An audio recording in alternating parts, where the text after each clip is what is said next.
Viewers should watch the Talking Out Festival because it's just simply important. It's an important subject, and I think that uh, not knowing the other plays, but I can, except I do know one of the other playwrights, but I think that it's important to see how art can approach a topic so sensitive and so important as mental health awareness. There are so many stories that can be told, and I think that there are stories that people will relate to, and there are stories that will be outside of people's experience that will engage and for lack of a better word, enlighten them.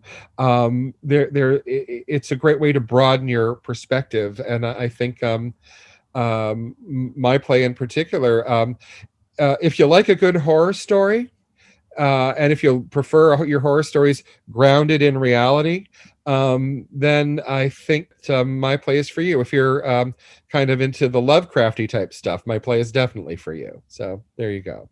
I'm Scott Sickles, and if you would like to learn more about my play, The Silence of My Lonely Room, appearing in the Talking Out Festival, watch this video. There's an opportunity, a playwriting opportunity that presents uh, every year. They put up three paintings or art pieces of artwork, pieces of graphic art. Sorry, they put up three pieces of graphic art, and you one is supposed to take one and run with it. And I wrote this play for that opportunity, and I submitted it, and I did not get it. But I still had the play, and this play was the artwork I chose was sort of like a riverside or a seaside sort of pastoral village, and there was a very large sort of barn-like shack, and I sort of just imagined what it was like, looking out on the water from that shack. And for some reason, I don't know, it must have been like something I was thinking about or experiencing in the media at the time, a story or something. But I ended up thinking of this story about uh,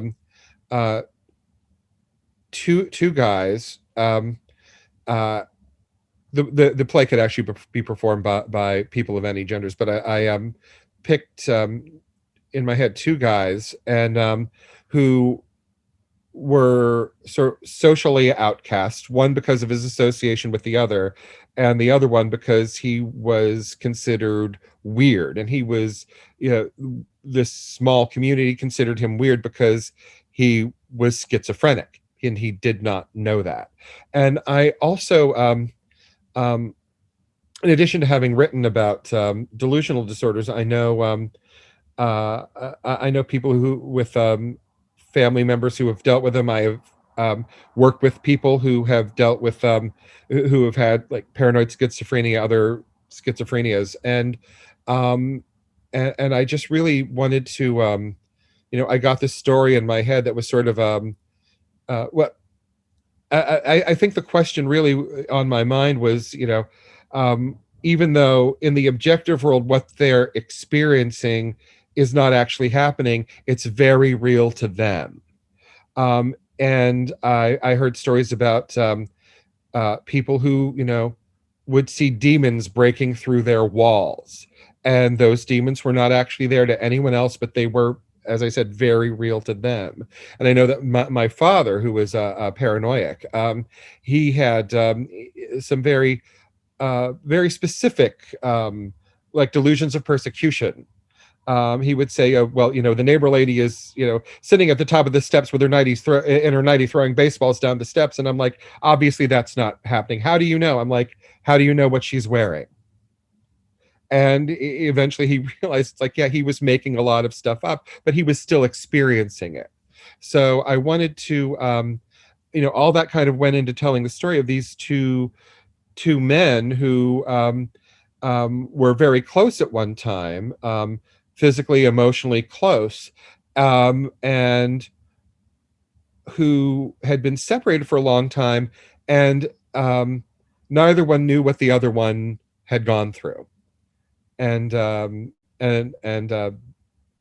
because of the lack of communication with mental health professionals, because one of them had no idea what was actually happening at the time he did something, because he was in his mind living in a whole other universe. The story of The Silence of My Lonely Room, these two young men have been separated because one of them experienced a psychotic episode many years ago, and what he didn't realize is that he ended up hurting his friend.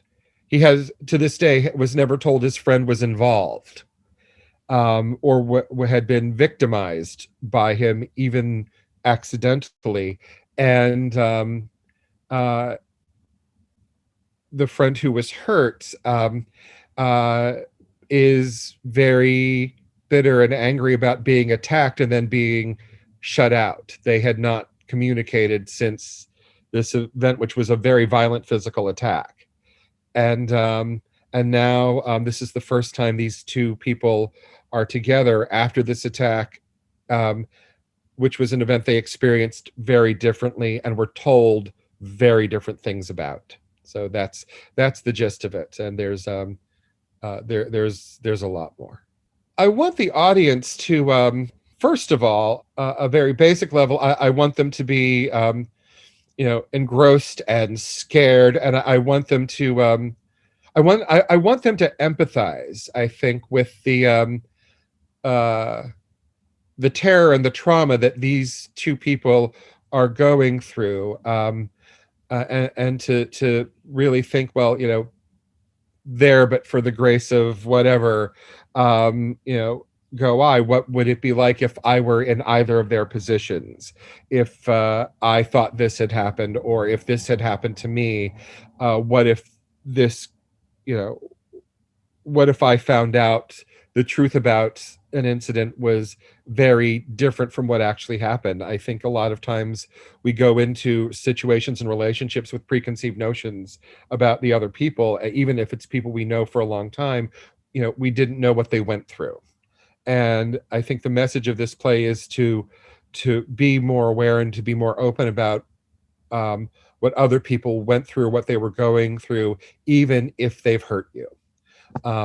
I think that's the general message, but I also I also want them to be moved and ultimately feel optimistic about even something as dark as what's going on in this play.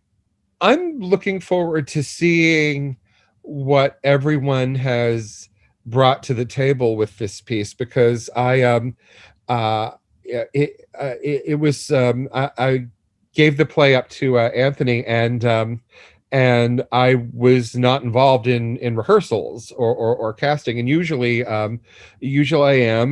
This time I was not, and that's fine, because the company, each company works differently, and um, you know every now and then you get to be completely surprised, and I'm looking forward to being very pleasantly surprised by the discoveries they make. I'm really hoping to see them capturing the tone. It's a very the script is a very visual script. It's a bare stage, but with one shaft of light, and what's in light and what's in shadow is very important on the page, and it would be very important, I think, on stage in non-pandemic times.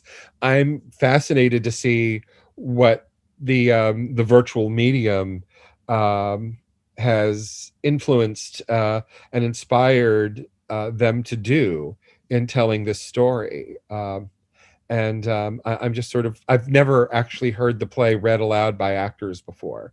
So when it premieres, that will be my first time hearing it too. And I'm just sort of ready to kind of go over the waterfall with it, and looking forward to seeing them bring ideas to the piece that even I hadn't thought of. Hi, I'm Scott Sickles. I am the author of The Silence of My Lonely Room, featured in the Talking Out Festival this March. If you enjoyed this talk, or even if you didn't, but you are still interested in seeing my play and the other plays in the Talking Out Festival, please go to the Talking Out Festival.